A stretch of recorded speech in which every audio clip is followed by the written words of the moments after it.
meditar na palavra do Senhor nesta noite, eu queria pedir, em especial para você que está nos acompanhando em casa, nós temos aproximadamente aqui uns 40 a 50 minutos pela frente, tá bom? Já para alinhar a tua expectativa.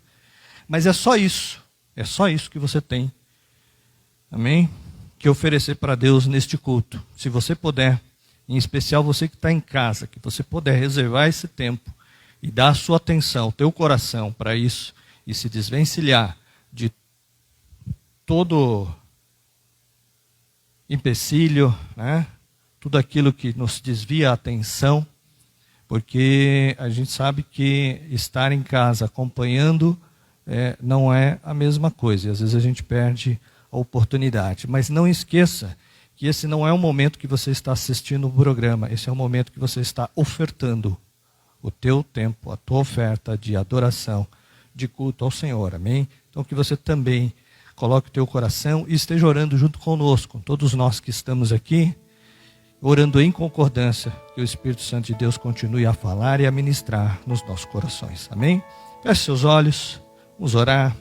Pai, ainda na tua presença, Senhor, nós te louvamos, bendizemos o teu santo nome.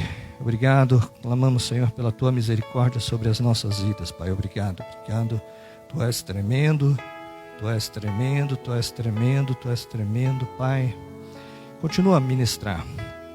Guarda cada entrada, cada saída dos nossos corações, da nossa alma, que possamos ouvir a tua voz, possamos ser tocados, que o Espírito Santo possa usar cada instrumento para a honra e glória do teu santo nome. Fala conosco, nós queremos ouvir a tua voz e ser sensível a ela e que possamos responder, Pai. Em nome de Jesus, lavados e remidos pelo sangue do Cordeiro, na tua presença, queremos, Senhor, ser ministrado pelo teu Santo Espírito, através da tua palavra e da unção, Senhor, que o Senhor tenha a derramar sobre nós, a tua porção, que o Senhor ainda tenha a derramar sobre nós, neste lugar, e sobre a vida de cada um que estiver nos ouvindo, em nome de Jesus. Amém, amém, amém. Aleluia, aleluia.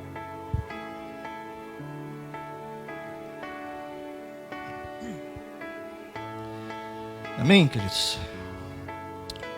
Como você está? Como você está começando o ano? Você está bem? É importante nós começarmos o ano com as coisas organizadas dentro de nós. Aquilo que porventura esteja fora do lugar, mas colocar prioridade nas nossas vidas. Para não tentarmos avançar carregando coisas antigas, não arrumadas, não tratadas, porque senão a gente vai acumulando mais coisas e o fardo vai ficando mais pesado, porque queremos às vezes avançar e começar novos projetos, mas continuamos carregando bagagens velhas, coisas antigas, situações que não estão boas, e não foram levadas a uma audiência com Deus. Não passamos a limpo na agenda com Deus. E vamos jogando para debaixo do tapete. E queremos começar um novo ciclo, um novo ano, novos projetos. Mas às vezes nós não estamos bem conosco mesmo. E só você e Deus sabe do que eu estou falando. E fingir ou ignorarmos algumas situações nas nossas vidas podem ser cruciais para talvez não irmos muito longe. Ou talvez, mais uma vez, nos frustrarmos. Porque, na verdade, nós não resolvemos o que deveria ser resolvido. Por isso eu te pergunto, como você começa o ano? Você está bem? Todas as áreas da sua vida estão bem para um novo ciclo? É sobre isso que eu gostaria que nós refletíssemos juntos nesta noite, para começarmos o ano bem. Amém? Vamos ler a palavra do Senhor? Vamos abrir a palavra do Senhor em Mateus 26, verso 36. Mateus 26, verso 36.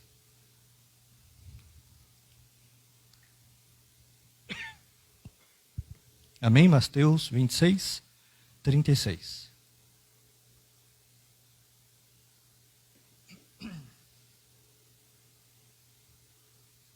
Amém? Todos acharam?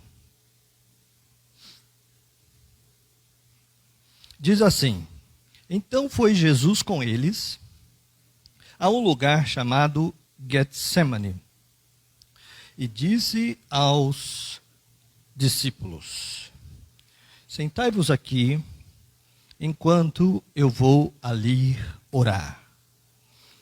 Levando consigo Pedro e os 2 filhos de Zebedeu, começou a entristecer-se muito e a angustiar-se muito. Vamos ler novamente? E levando consigo Pedro e os 2 filhos de Zebedeu, começou a entristecer-se e a angustiar-se muito.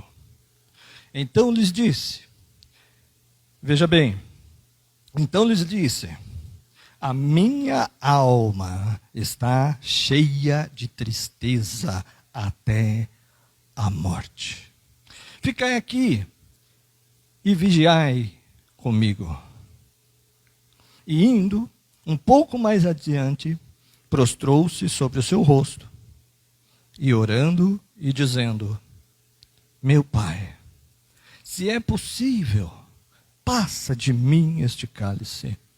Todavia, não seja como eu quero, mas como tu queres. E voltando para os seus discípulos, achou-os dormindo. E disse a Pedro: então, nem uma hora pudestes vigiar comigo? Deixa eu contar uma experiência que eu tive uma certa vez, em uma determinadas férias que eu tive em alguns anos atrás. E aconteceu uma situação que eu imagino que já deva ter acontecido com muita gente, né? Portanto, não me faça cara de espanto, porque eu creio que isso é mais comum do que se pode imaginar.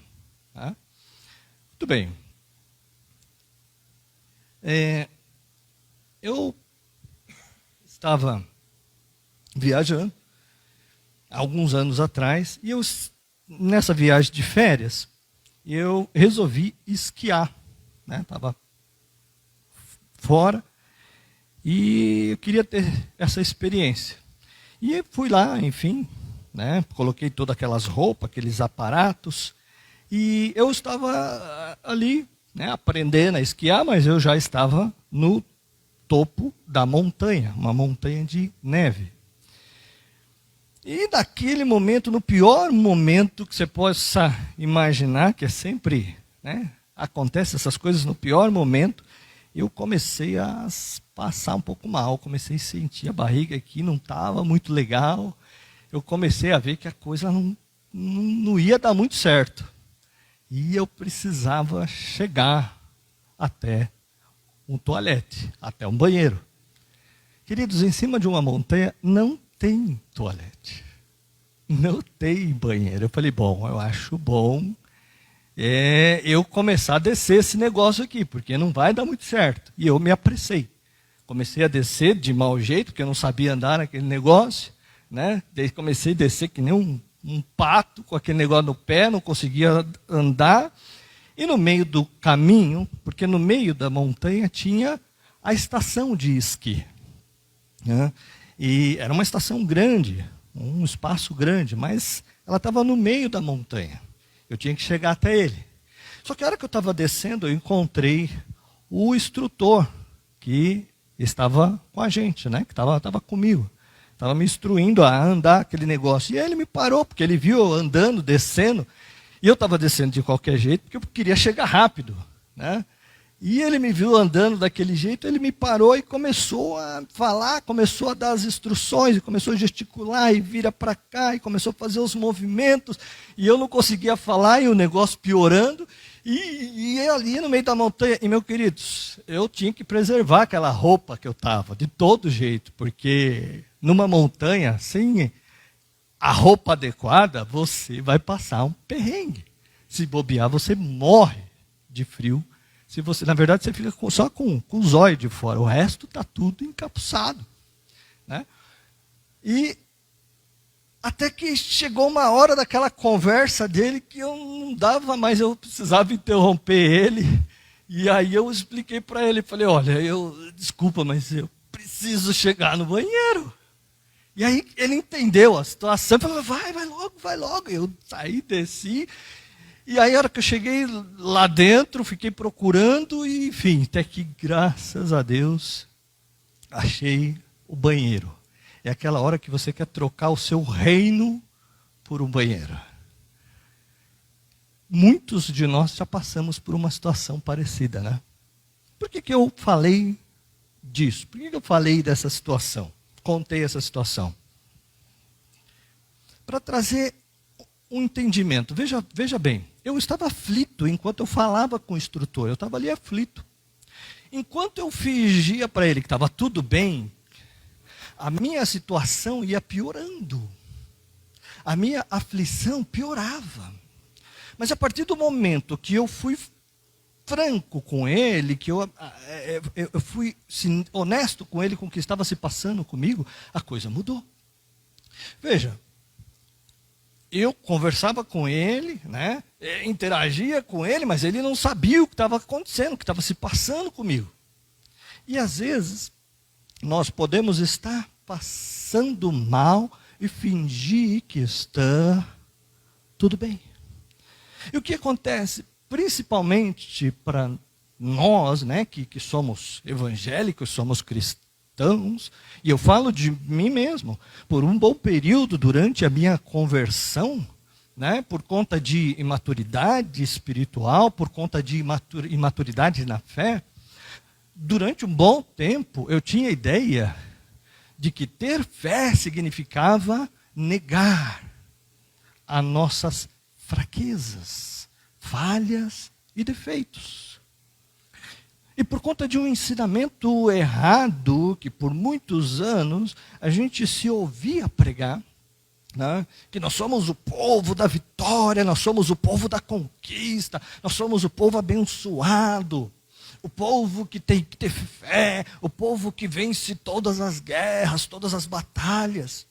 E com isso, acabamos negando o nosso verdadeiro, o nosso real estado de espírito. Fazendo nós mesmos acreditarmos que Deus não sabe o que se passa dentro de nós. E esquecendo que Deus é onisciente. E o que acontece? Nós que somos crentes, né? Ou mesmo aquelas pessoas que se dizem pessoas positivas, né, que têm pensamentos positivos, que falam, não sou cristão, mas eu tenho pensamento positivo.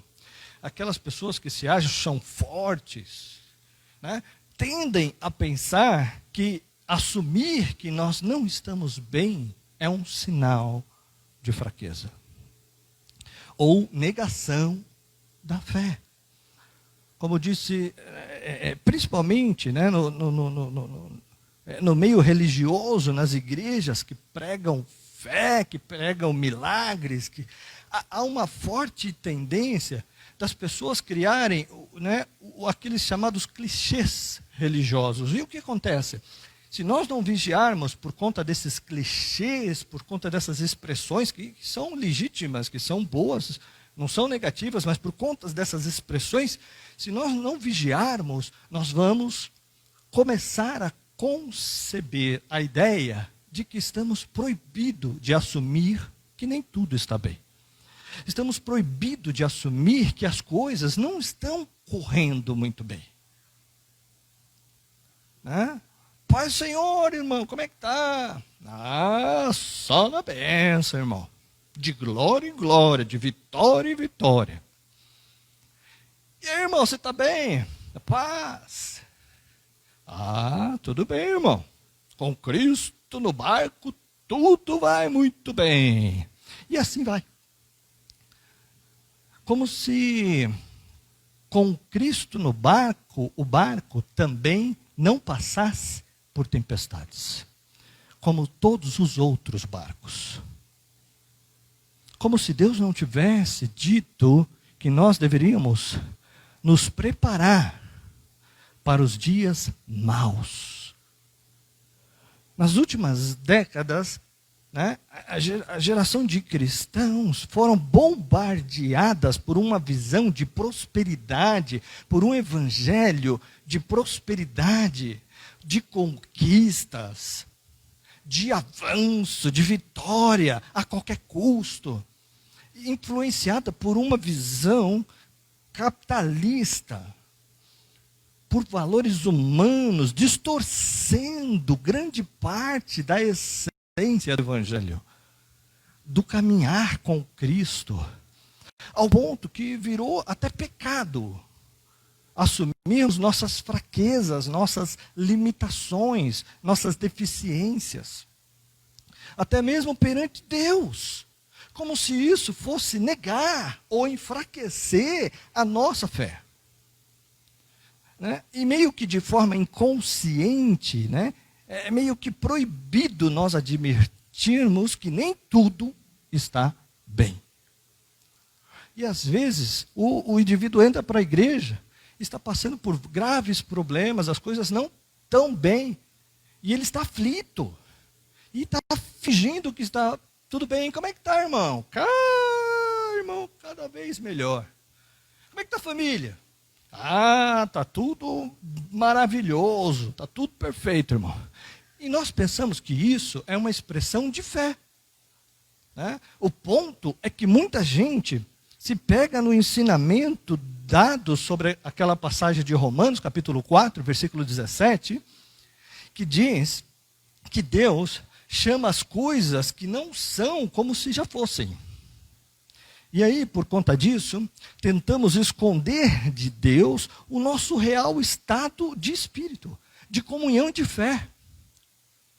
Mas muitos se esquecem que aquela passagem está se referindo a Abraão. Quando Deus disse a ele que ele seria pai de nações, quando ele ainda não era. Só que ali era uma promessa, foi Deus quem disse. E se Deus disse, aquilo que ainda não é, se cumprirá, porque Deus disse. Ninguém estava se enganando, ali era uma promessa. E quando Deus promete, sim, Ele transforma as coisas que não são ainda, mas que com certeza serão. Mas aí nós pegamos esse entendimento equivocado para mascarar as coisas como de fato elas são. Eu não estou dizendo que Deus não vai mudar e que Ele não pode mudar. Eu estou dizendo que nós escondemos as coisas como são, como estão, diante de um Deus que pode mudá-las. E isso é que nos prejudica e muitas vezes atrapalha para que elas de fato mudem. A falta de realidade, transparência e sinceridade diante de um Deus que sabe todas as coisas, que conhece todas as coisas, que é onisciente. Aí as pessoas dizem, pastor, nós temos que olhar pelos olhos da fé, tem que ter fé. Temos que declarar as coisas que não são como se já fossem. Nós não podemos ser negativos. Temos que ser sempre positivos. Mas Deus sabe o que é positivo e o que é negativo. Nós não precisamos fingir para Ele. Em outras palavras, Deus não quer que você e eu omitamos o nosso estado real. Ocultemos o nosso sentimento perante Ele. Faltemos com transparência e sinceridade diante de um Deus que sonda corações. Como é que está, irmão? Tudo bem? Tudo ótimo, tudo maravilha. E como é que está aquela enfermidade que nós oramos a semana passada? Está tudo bem, glória a Deus. Veja, a enfermidade é um fato, é real. Só que muitos acham que se admitir o fato, está negando a fé. E com isso as pessoas seguem carregando fardos, que não é suave nem leve. Mas é claro que muitos podem estar pensando, pastor, mas eu não quero ficar compartilhando as minhas coisas, os meus problemas para os outros. Mas eu só citei aqui exemplo. Não é para os outros que nós estamos falando. É para com Deus. Essas atitudes nós temos no nosso relacionamento com Deus. Esse que é o problema. E nos enganamos achando que nós estamos agradando a Deus porque estamos demonstrando fé. E isso não é fé. Qual a verdadeira fé? A verdadeira fé é diante de Deus. Nós falamos, Deus, não está bom. As coisas não estão boas, Deus, a enfermidade existe. Mas eu creio que o Senhor pode mudar. Eu creio que o Senhor pode curar. Deus, eu não estou bem. Mas eu creio que o Senhor pode me mudar. A fé sem sinceridade, queridos, é um engano. É um engano. E o que acontece? Por conta desse desequilíbrio na gestão da nossa fé, nós somos vistos muitas vezes pelas pessoas que não são religiosas, pessoas que não são crentes, nós somos vistos como pessoas desequilibradas, né? Qual que é a imagem que às vezes constrói para as pessoas de fora? São pessoas desequilibradas, pessoas loucas. Porque às vezes o indivíduo está com dívida e a gente pergunta, como é que está a sua vida financeira? Não, está bem. Não está bem. Se você está com dívida, você está com dívida. Mas você tem fé no que Jesus fez. Tá? E eu sei que isso não é apenas uma visão deturpada de um ensinamento equivocado sobre prosperidade dentro das igrejas. De uma prosperidade que não é a prosperidade de Deus, mas que também são visões e conceitos impostas pela própria sociedade, pelo próprio mundo, pelo próprio sistema capitalista, pelo próprio sistema social, que diz que se você não é forte, se você não está bem, você é um fracassado. Que você vale pelo que você tem, pelo que você realizou, pelo que você conquistou, e não pelo que você é. E essa métrica do mundo se dá porque a sociedade não consegue medir o que você é. Porque para isso, teriam que ser capazes de sondar coração. E isso só Deus pode fazer. Então, somos ensinados que temos que ser forte o tempo inteiro. Temos que ganhar o tempo todo. E que nas lutas e nas perdas, nas derrotas, não há aprendizado, não há crescimento, não há amadurecimento, porque isso é coisa de perdedores, de derrotados. Como se só nas vitórias e nas conquistas é que podemos evoluir e valemos alguma coisa. E deixamos nos moldar, nos lapidar com essas visões equivocadas da nossa natureza como ser humano, até mesmo quando vamos nos relacionar com Deus. E às vezes, as igrejas são os lugares em que nós recebemos mais condenação por aceitarmos ou assumirmos que não estamos bem. Quando nós assumimos que as coisas não estão bem, né, nos abrimos com o irmão, né, se falamos, às vezes até com pastores, a nossa tendência rápida é de já dizer, irmão, você não está orando muito, irmão. Irmão, você não está lendo muito a Bíblia. Irmão, você está com pouca fé, irmão. Irmão, está faltando fé. Às vezes uma pessoa chega e diz, ela chega e diz, olha, puxa, estou triste, eu não estou bem. Puxa, a gente estava querendo comprar uma casa, e a pessoa está ali abrindo com ele, a partilhar sua dor, e de repente a pessoa que está ouvindo, né, fala, não, você tá chorando por causa disso, por causa de uma casa, que bobagem, por causa de bens materiais, que é isso? Isso tudo vai ficar, né? A pessoa não se abriu com você, não compartilhou com você porque tem amor às coisas. Ela está simplesmente abrindo com você em relação a uma pequena decepção que ela teve. Ela não está dizendo que ela vai deixar de viver, ela não está dizendo que ela vai deixar de continuar a acreditar, ela está simplesmente compartilhando com você que ela tinha uma expectativa e não aconteceu. E está triste. Vamos ser sinceros. Quando nós temos expectativas em relação a alguma coisa, né, uma promoção, que seu cônjuge faça alguma coisa numa determinada situação, realize alguma coisa, porque é seu aniversário, porque é aniversário de casamento, ou que lhe retribua alguma oferta, algum sacrifício, dedicação, além das obrigações, né, ou qualquer outra coisa, isso nos deixa triste. Às vezes, pequenas circunstâncias e situações da vida nos deixam tristes, nos abatem. Porque somos humanos. Dói no coração. Sim ou não? Entristece.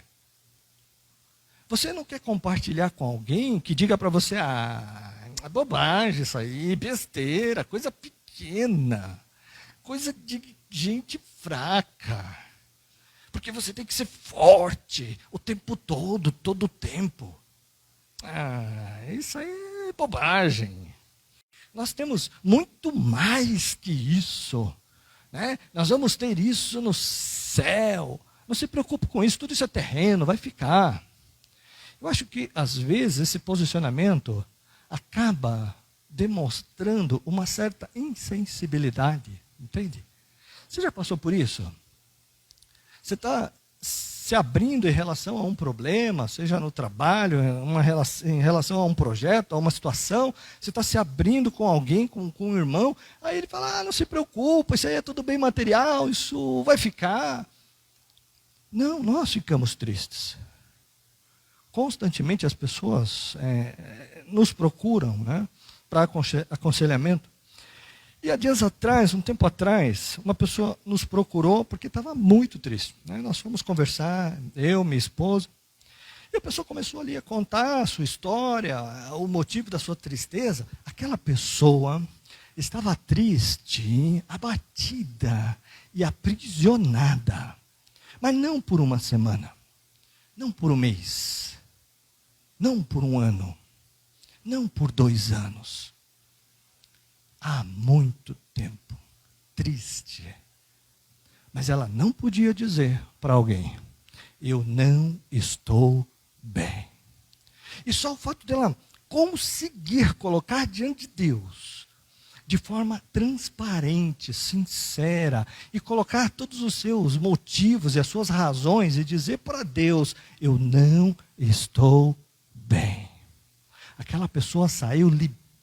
Deus trabalhou aquela vida naquele dia de tal maneira, queridos, que você via a carne dela tremer, você via a alma dela sendo impactada pelo Espírito Santo, dizendo, puxa, quanto tempo eu esperava por esse dia, quanto tempo o Espírito Santo pelejava sobre aquela vida para que ela deixasse de ser forte diante de Deus, lutando contra o Espírito Santo, dizendo, está tudo bem, eu sou forte, eu sou mais que vencedor, e seguia lutando entre a cruz e a espada, ora na igreja, ora fora da igreja, e lutando contra si mesmo.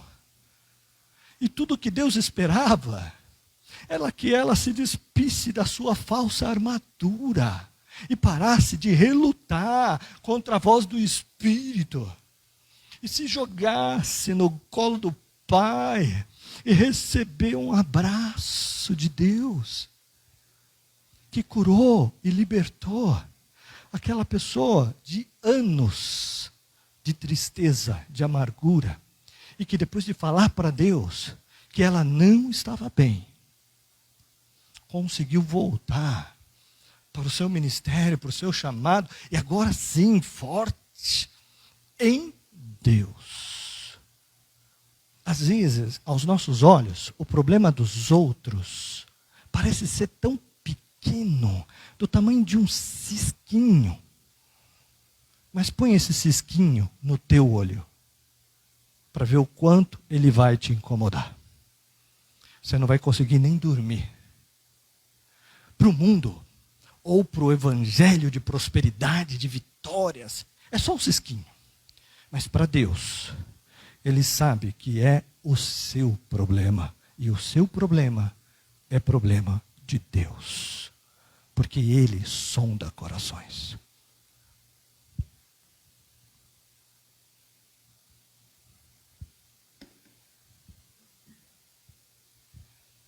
Nós, muitas vezes, entramos em situações e circunstâncias em que nós não estamos bem. Deixa eu te perguntar. Dentro do nosso meio religioso, né, quando foi a última vez que você teve com alguém em que abertamente a pessoa disse, eu não estou bem? Quando foi a última vez que você encontrou alguém que assumidamente, abertamente chegou e falou, olha, minha família não está bem. A minha família está fragmentada. Os meus filhos não estão bem. Eu não estou bem. A verdade é que nós somos treinados a sempre mostrar que temos tudo sob controle. Mas vamos ser sinceros, nós não temos tudo sob controle. Eu sou pastor, oro, jejuo, mas eu não tenho tudo sob controle. Mas veja, como é que é a nossa cultura. Veja como que é a nossa cultura. Quando chega uma visita inesperada na sua casa e toca a campainha, o que acontece? Aquele alvoroço. Você fala para o marido, nossa, levanta, arruma isso, tira esse sapato, guarda esse sapato. Fala para os filhos, arruma, tira esses brinquedos daí. Guarda tudo, arruma essa bagunça. Meu Deus, e agora? E aquela correria, aquele desespero, né? Dá aquela arrumadinha básica no cabelo, né? Dá uma última olhada rápida na maquiagem, se é que ela ainda está lá da cara, né?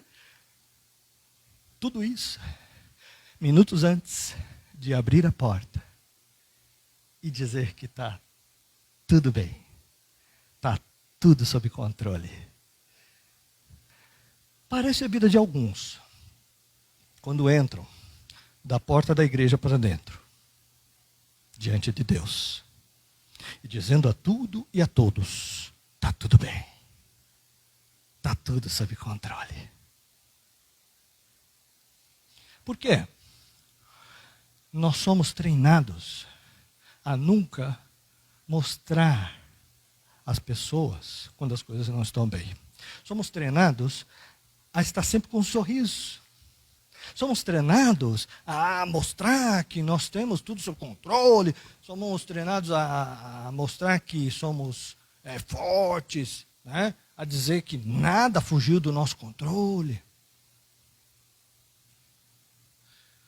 Nós não somos treinados a mostrar que não estamos bem. O texto que nós lemos conta a respeito daquele que é o Deus que se fez homem. A Bíblia conta que Jesus, em determinado momento da sua história, Jesus abertamente falou para os seus discípulos, Pedro, Tiago, João, eu não estou bem.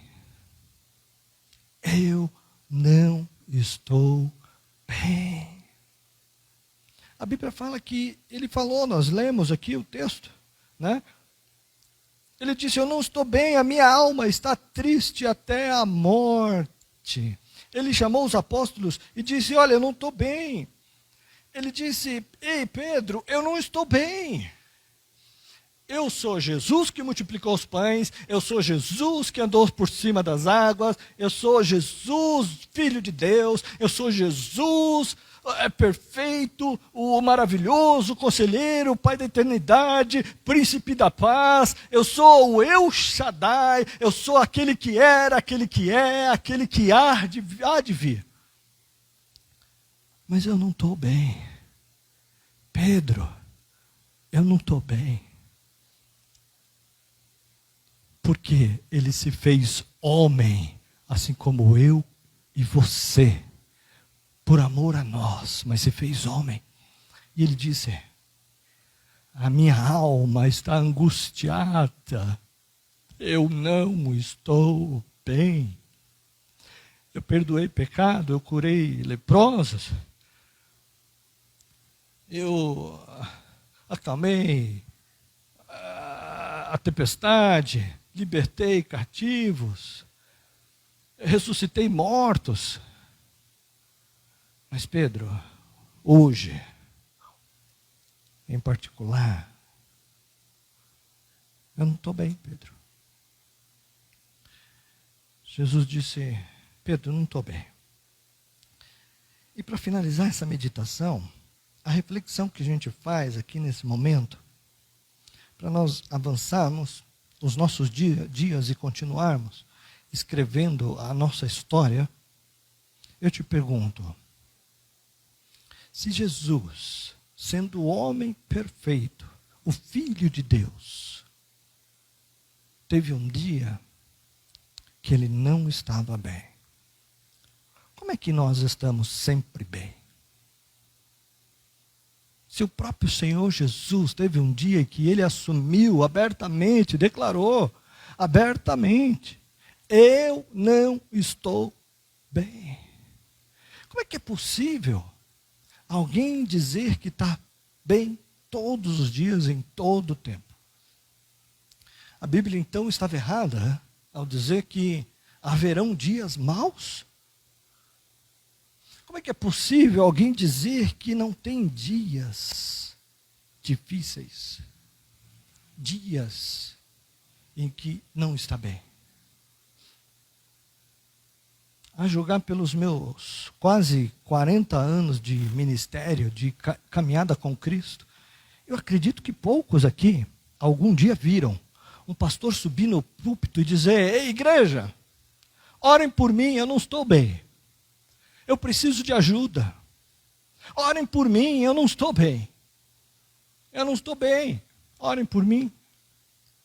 Com toda certeza, conhecendo o evangelho que vem se pregando há décadas, um evangelho barato, fácil, sem abnegações, sem doação, sem sacrifício, com poucas realidades e muita superficialidade, onde ser forte o tempo todo é só uma questão de achar que engana Deus. Com certeza, muitos crentes iam questionar um ao outro: quem pôs esse homem aí no altar? Não tem um pastor mais ungido para estar aí em cima, não? Porque as pessoas acham que gente ungida não chora. Gente ungida não tem dias difíceis. Mas ali estava, no Getsemane, aquele que era o maior e o detentor de toda a unção. E ele chamou os seus amigos para dizer: eu não estou bem. O ponto que eu coloco é: se você não assumir que não está bem, como é que você vai pedir ajuda? Se você não assumir que não está bem, como é que você vai valorizar ajuda? Como é que você vai avançar?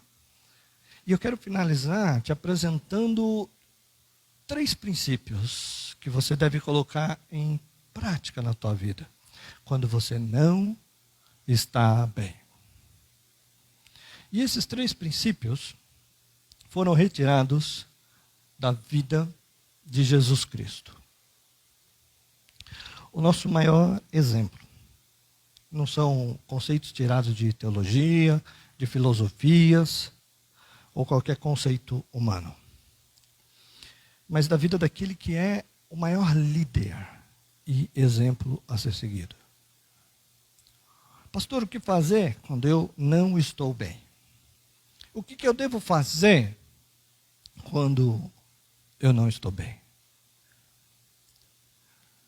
Primeiro, quando você não está bem, a primeira coisa que você deve fazer é derramar-se diante de Deus.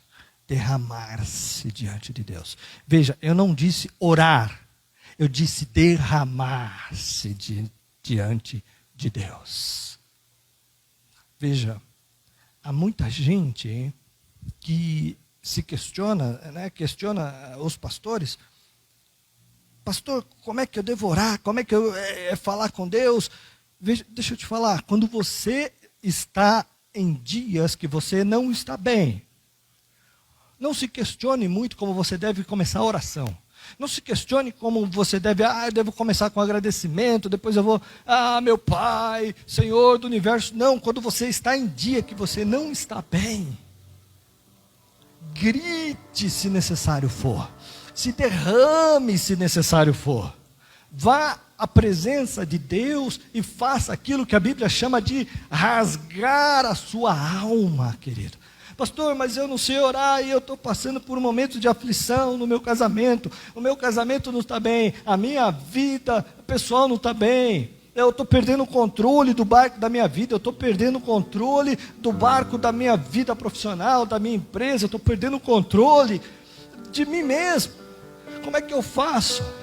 Se derrame diante de Deus, rasgue o teu coração na presença dEle, sem escolher palavra. Deixa eu te falar, Deus compreende até mudos, Deus compreende até sussurros.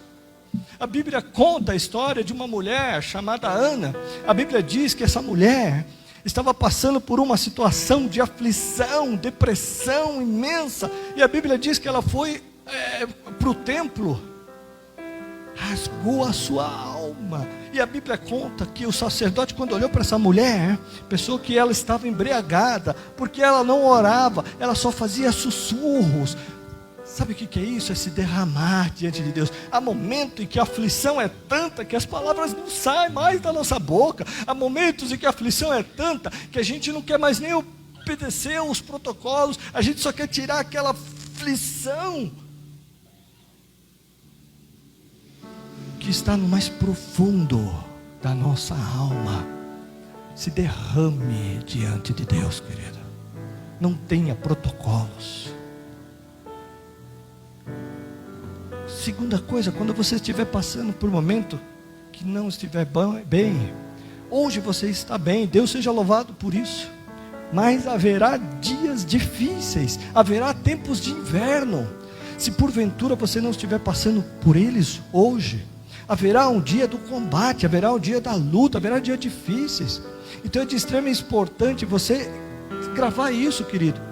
Isso pode não ter utilidade para você hoje, mas vai ter utilidade para você em algum dia. Qual é a segunda coisa que você deve fazer quando você não está bem? Fale para você mesmo que você não está bem. Fale, convença a você mesmo que você não está bem. A Bíblia diz que Jesus foi ao Getsemane para orar, para falar com Deus. E o que acontece? Jesus é o Filho, mas é ao mesmo tempo Pai. Então, na verdade, quando ele estava falando com o Pai, ele estava falando para si mesmo. Você já pensou nisso? Que ele estava falando para o próprio Deus, ou seja, ele estava falando para ele mesmo também. Porque no nosso caso, muitas vezes, nós mesmos não queremos admitir para nós mesmos. E somos capazes até de esconder de nós, quem dirá de Deus. E com isso o inimigo nos faz levarmos uma vida de mentira, de ilusão, de tristeza, e não viver a vida plena de liberdade, de abundância. Porque muitas vezes nós não queremos encarar a dor de admitir, e não queremos lidar com isso, e deixamos de crer que depois da tempestade as nossas vidas virá abundância, virá paz. Mas temos que lutar as nossas próprias guerras, a qual Deus será o seu general, mas você tem que encarar suas guerras. Sabe, às vezes nós vivemos situações de aflição, de pressão, que é crucial nós pararmos e falarmos para nós mesmos: eu não estou bem, a minha alma está profundamente angustiada. Na verdade, nós encontramos nos Salmos várias vezes Davi falar para si mesmo. E o que Jesus falou para si mesmo? Jesus falou para si mesmo: eu não estou bem. Eu creio que você já passou por essa situação também,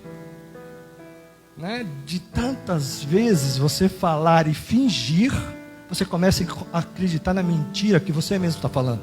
Às vezes nós mentimos sem intenção, falamos para outras pessoas para representar. Como é que você está? Está bem? Estou bem.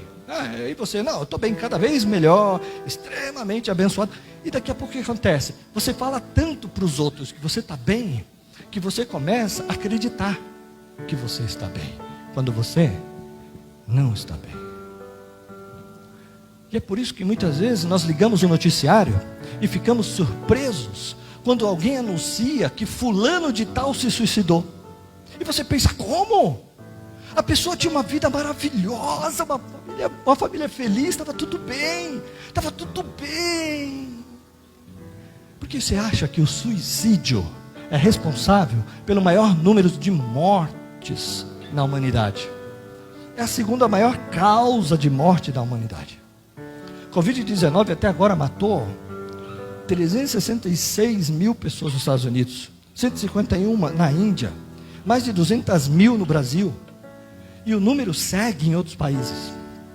São de fato números terríveis, queridos, dado a sua concentração, a sua severidade. Mas o suicídio, ano após ano, mata mais de 800 mil pessoas. Todos os anos ao redor do mundo. Jovens de 15 a 29 anos é o maior grupo de suicídio no mundo, segundo a OMS. A cada 40 segundos, uma pessoa se mata no mundo. Você tem noção de quantas pessoas já morreram o tempo que nós estamos falando aqui? Pode parecer muito bobo isso que eu estou dizendo, pode parecer muito simplório, muito óbvio, mas as pessoas têm dificuldade de dizer: eu não estou bem, ao ponto de preferir se matarem, quando a ajuda está em Deus, quando a ajuda está dentro de você, está mais perto de você do que você imagina. Mas muitos levam isso até a morte, e não só morte de vida, mas morte espiritual. Não sentem mais a Deus, não tem mais a alegria de estar na casa do Pai, não sentem mais a presença do Espírito Santo, vão deixando de lado o seu comprometimento e a sua aliança que um dia firmou diante de Deus, vão largando os seus ministérios, os seus chamados à beira do caminho. O suicídio lento, silencioso, onde o número de pessoas passa de milhões e milhões, que hoje não estão mais dentro das igrejas. Uma situação que só piorou após a pandemia, onde muitos não têm prazer mais, nem sequer, de acompanhar o que Deus tem para dizer, mesmo virtualmente, mesmo pela internet, mesmo que só assistindo online, do sofá de suas casas. Não tem mais nem coragem. Muitos não lembram mais nem do horário do culto. E aos poucos vão morrendo, porque não conseguem olhar para si mesmo, sem encarar no espelho da vida e dizer: Pai, eu não estou bem. Muitas vidas poderão ser perdidas se as pessoas não assumirem que precisam de ajuda, que precisam de auxílio. Às vezes, enquanto em meio à situação, você tem que olhar para você mesmo no espelho e dizer: eu não estou bem, É aí que você começa a construir. É aí que começa a transição. É aí que começa a mudança. Sabe, fulano, meu casamento não está bem. Eu não vou tapar sol com a peneira, eu não vou fingir que meu filho está bem, eu não vou fingir que as coisas estão na minha frente, são mentira. Não está bem. Em último lugar, o que você deve fazer quando você não está bem? Você deve agregar os seus amigos com você. Em meio à aflição, ele chamou os seus discípulos. E a Bíblia chama que ele não chamou todos. Alô? Presta atenção. Ele tinha 12 discípulos, mas ele chamou só 3. Isso significa que quando eu digo amigos, você tem que saber com quem você anda, com quem você deve fazer alianças. Amigos aqui pode ser o seu irmão em Cristo, pode ser o seu marido, pode ser a sua mãe, pode ser o seu pastor, mas não serão todos. Deixa eu abrir um parênteses aqui. Nem todos estão preparados para saber que você não está bem. Alô? Nós temos muita gente que infelizmente teve a intenção certa, mas abriu-se com as pessoas erradas. Jesus separou Pedro, Tiago e João, e só a estes que ele chamou. E eles, em outras palavras, vamos parafrasear, ele falou: olha, eu sou filho de Deus, mas eu preciso de outras pessoas do meu lado para me ajudarem nesse momento de pressão. Eu não sou uma ilha, apesar de ser um grande homem, apesar de ser talentoso, apesar de ser super em tudo que você faz. Ele falou: eu preciso de ti, Pedro, eu preciso de você, eu preciso de você, Tiago. E a Bíblia conta que a aflição era tanta que ele quis desistir do caminho, do propósito. Sabe, e eu sei que tem pessoas que às vezes é tentada a desistir. Sabe quando que você dá conta que você não está bem? É quando você começa a ter pensamento de desistência. Sabe, e Jesus chamou os apóstolos e a pressão era tão forte naquela noite. Naquela noite Jesus não apenas não estava bem, como também estava passando por um momento de dor. Jesus estava numa dor imensa, e a Bíblia diz que a dor era tanta que ele transpirava sangue. Mas ainda assim, apesar dos apóstolos serem imperfeitos, Jesus chamou os apóstolos, Pedro, Tiago, João. Eles não eram perfeitos, porque eles também não conseguiram sequer orar uma hora com Jesus. Eu não estou falando então para você procurar um grupo de pessoas perfeitas, mas você precisa encontrar pessoas com quem você se abra, com que você seja vulnerável, com que você abra o teu coração quando as coisas não estão bem.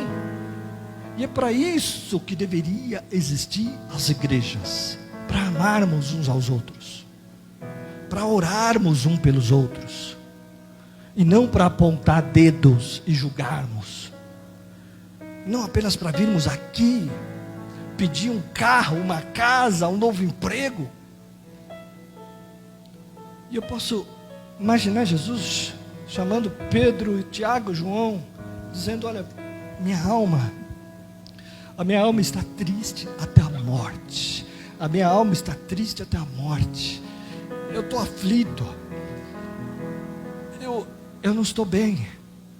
Ajude a vigiar. Certamente, nos nossos dias, se alguém aparecesse e fizesse isso, as pessoas iriam dizer: esse aí não é um grande líder, esse é um líder fraco, né? Mas sabe o que Jesus está nos ensinando aqui com a sua atitude? Ele está dizendo: você quer saber o que é um homem forte? Você quer saber o que é um homem, uma mulher forte? O que é ser um ser humano de verdade? O que é ser um gigante na vida? Ser um gigante na vida é exatamente essa imagem que eu estou mostrando aqui. Essa imagem de fragilizado, diante de Deus, não diante dos homens, mas se curvar diante de Deus, e ter a humildade, a hombridade, a humanidade de clamar por socorro ao Criador, e conseguir, em momentos difíceis, abrir a tua boca e assumir: eu estou passando por dias difíceis, o meu casamento não está bem, eu estou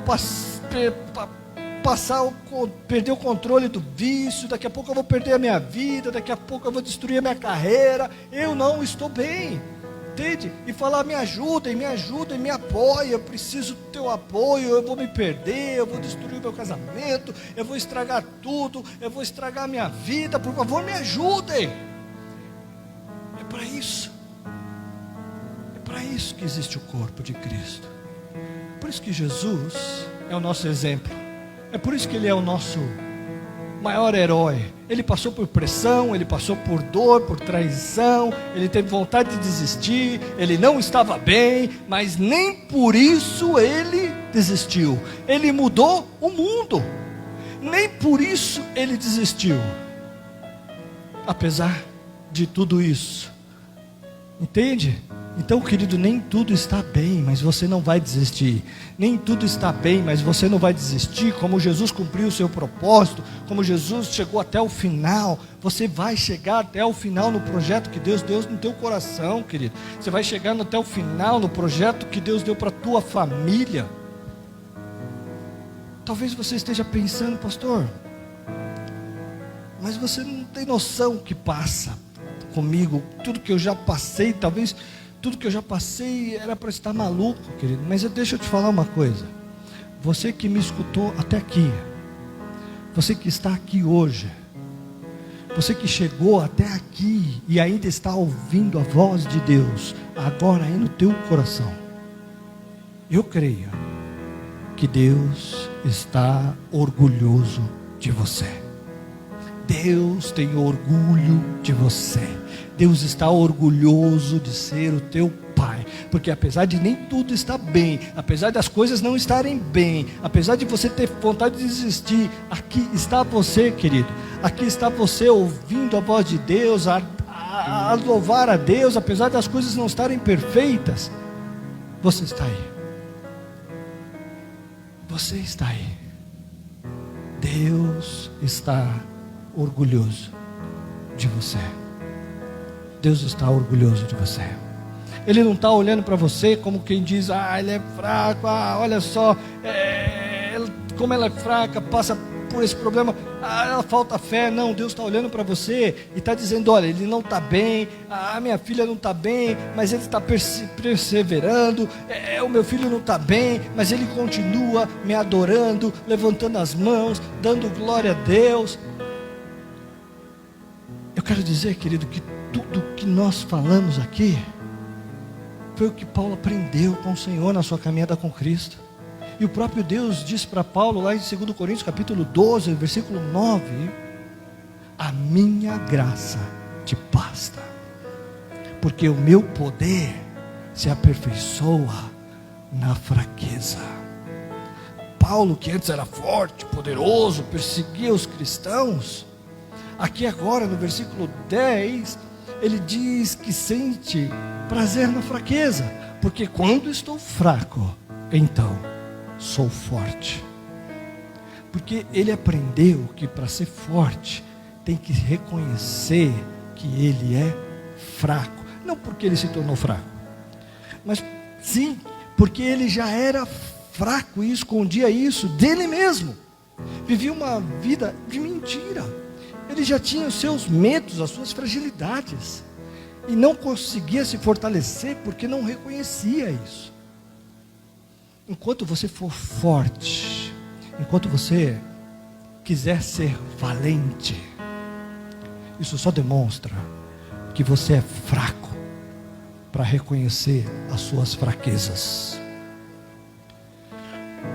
No livro de Eclesiastes, a Bíblia nos fala de várias estações: tempo de nascer, tempo de morrer, tempo de plantar, tempo de colher, tempo de começar, tempo de terminar.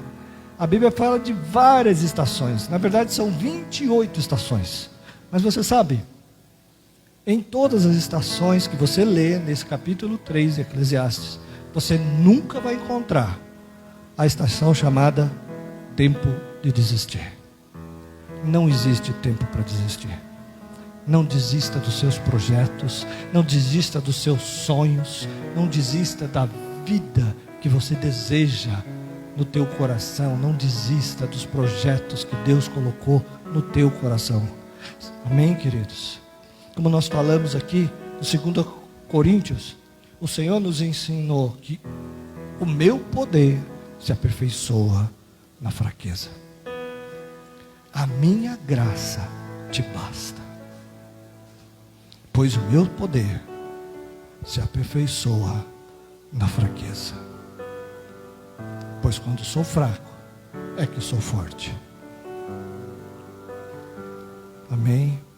Nessa noite, queridos, em nome do Senhor Jesus Cristo, eu creio que você não vai desistir e vai continuar os teus projetos.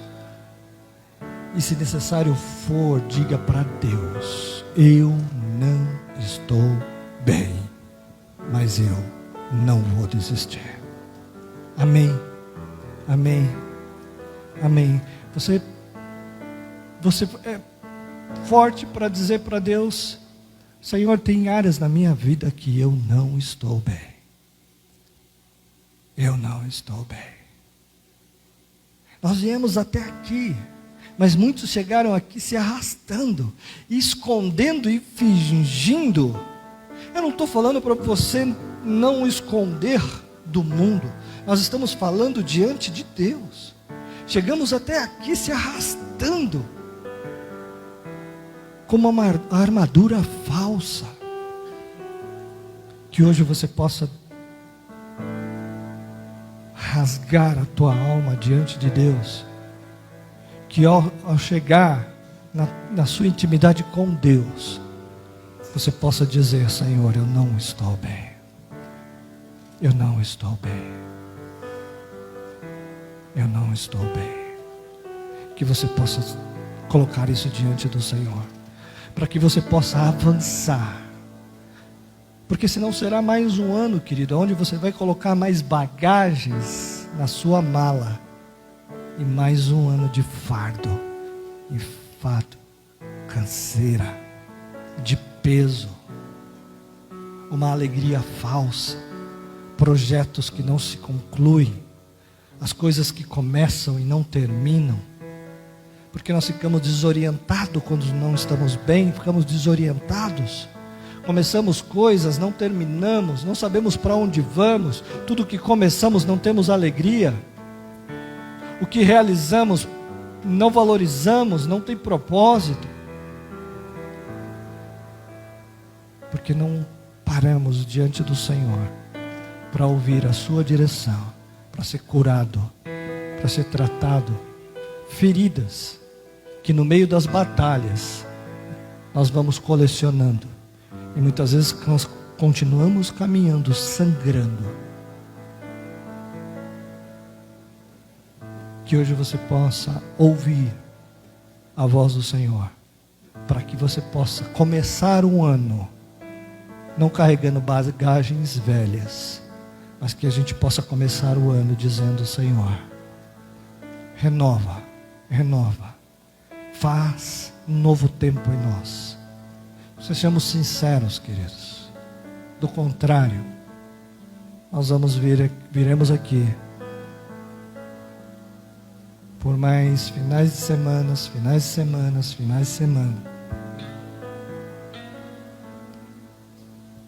e as nossas próprias tendas não serão alargadas. Que você possa colocar o teu coração diante de Deus. E hoje Deus está dizendo: filho, eu te sondo e eu conheço o teu coração. Aleluia, amém. Vamos ficar em pé.